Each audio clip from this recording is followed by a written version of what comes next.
Economic debates are often presented as black and white battles between conservatives calling for smaller government and progressives arguing for more public spending.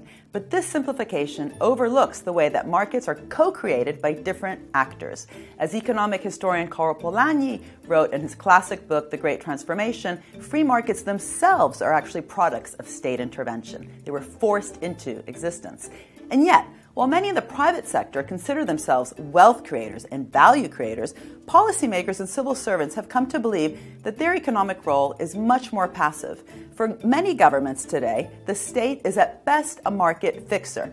And this notion of just fixing and mending has then translated into other pretty passive words, like the role of the state in simply enabling or facilitating the value creators in business.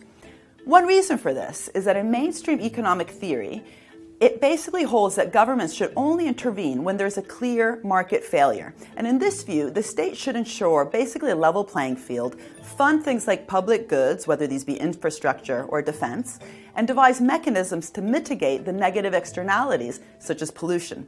And then get out of the way to allow the real wealth creators to actually produce value. The state might later step back in to redistribute that value that was created in business via taxation.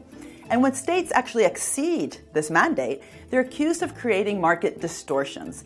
In fact, the emergence of new public management theory in the 1980s led civil servants to believe that they should take up as little space as possible because they might get easily captured or corrupted.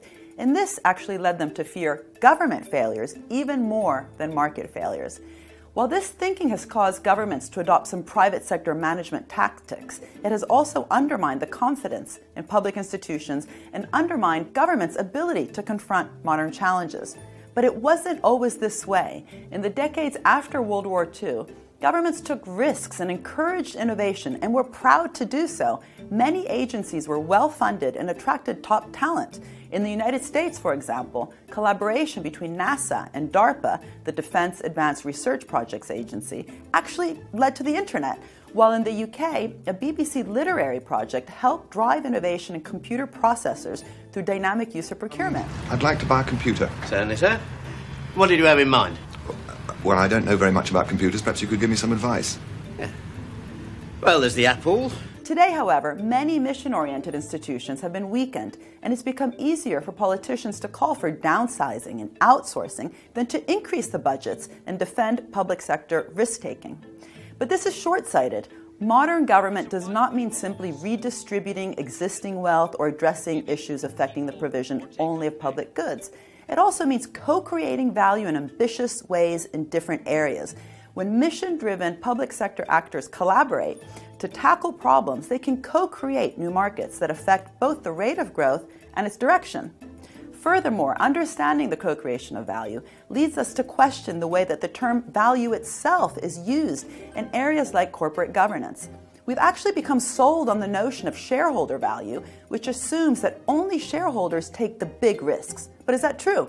And in the pharmaceutical industry, value-based pricing is used as an excuse to charge extremely high prices that the market can bear, ignoring the role of public investment in creating that value, like the over $30 billion that the National Institutes of Health spend every year.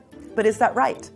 Only by understanding markets as outcomes of the investments and activities of different actors can we move beyond the dogma and start asking more granular and interesting and dynamic questions, like what forms of public organizations will best be able to experiment and explore in areas relevant to the global grand challenges that we have ahead around healthcare and sustainable energy.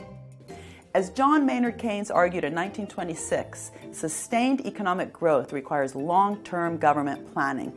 But how to do that planning in innovative, creative, and dynamic ways, co-shaping the opportunities of the future, is the question we have ahead of us. And that means policymakers have to start thinking big again.